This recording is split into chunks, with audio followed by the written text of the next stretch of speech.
Okay, so picture this, a fortress. No, more like a city of missiles, buried so deep inside a mountain that everyone thinks it's completely untouchable.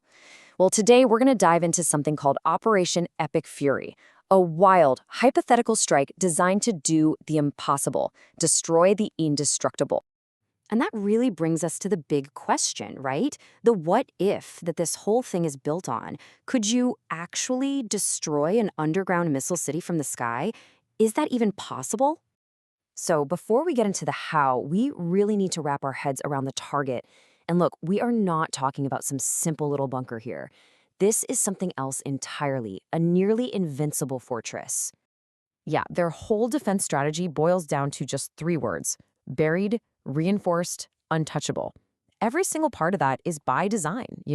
It's all meant to make these places totally immune to any kind of conventional attack. And what's just mind-blowing is the sheer scale of this. I mean, look at this. These aren't just tunnels. They're these complex, multi-layered labyrinths bored deep into solid mountain rock. We're talking shielded by hundreds of feet of earth and thick, reinforced concrete. The whole point? To hide a massive arsenal of ballistic missiles just waiting. A normal bomb wouldn't even scratch the surface here. It would be useless. Okay, so how on earth do you attack a target that's basically invisible and indestructible? Well, you fight fire with fire. You use a weapon that's a ghost itself, an aircraft built to go places nothing else can even get close to. And the magic behind it all is, of course, stealth technology. To put it simply, it's just a whole combination of design, materials, and tactics that make a plane pretty much invisible to radar. It doesn't have to fight its way through defenses, it just kind of slips right past them. And this slide shows you exactly why it works so well. Think about a regular jet. It's got that big vertical tail fin, right? Those surfaces are like giant mirrors for radar waves.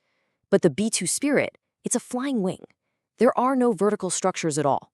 So radar signals, they just slide right off. But it's not just the shape. The B-2's actual skin is made of some seriously advanced stuff. We're talking special epoxies and graphite, even titanium for the hot engine areas.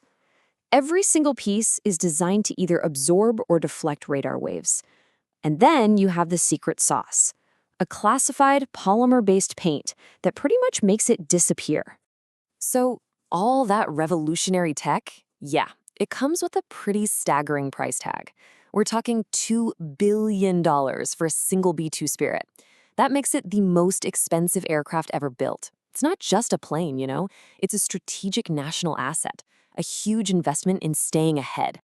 All right, so we've got our ghost in the sky that can get to the target without anyone knowing. But how does it actually crack open a mountain? Well, for a lock like that, you need a very, very special key.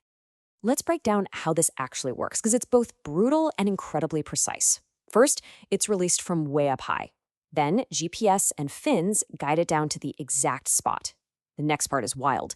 Its hardened casing just punches right through feet of reinforced concrete. But here's the clever bit.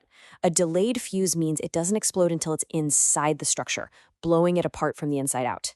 And, you've got to have the right tool for the job. There's the BLU-109, a 2,000-pounder that's kind of like a surgical tool for taking out specific targets. And then you have the GBU-57, the massive ordnance penetrator. At 30,000 pounds, this thing is not a scalpel. It's the sledgehammer you use when you want to bring the entire mountain facility crashing down. And just to give you some perspective on the kind of power we're talking about here, the GBU-57 can punch through more than 200 feet of reinforced concrete before it goes off. That's like smashing through a 20-story building lying on its side. Just an unbelievable amount of force. Okay, we've got the ghost and we've got the key. Now, let's put it all together and walk through how a mission like Operation Epic Fury would actually go down. Believe it or not, this mission would start all the way back at Whiteman Air Force Base in Missouri. It's a 6,000-mile flight, with a whole fleet of tankers refueling them over the Atlantic. But even before they get close, other jets, like EA-18 Growlers, are out there jamming enemy radar, basically clearing a path. That's how the B-2s can just slip into enemy airspace totally undetected and show up right over the mountains, ready to go.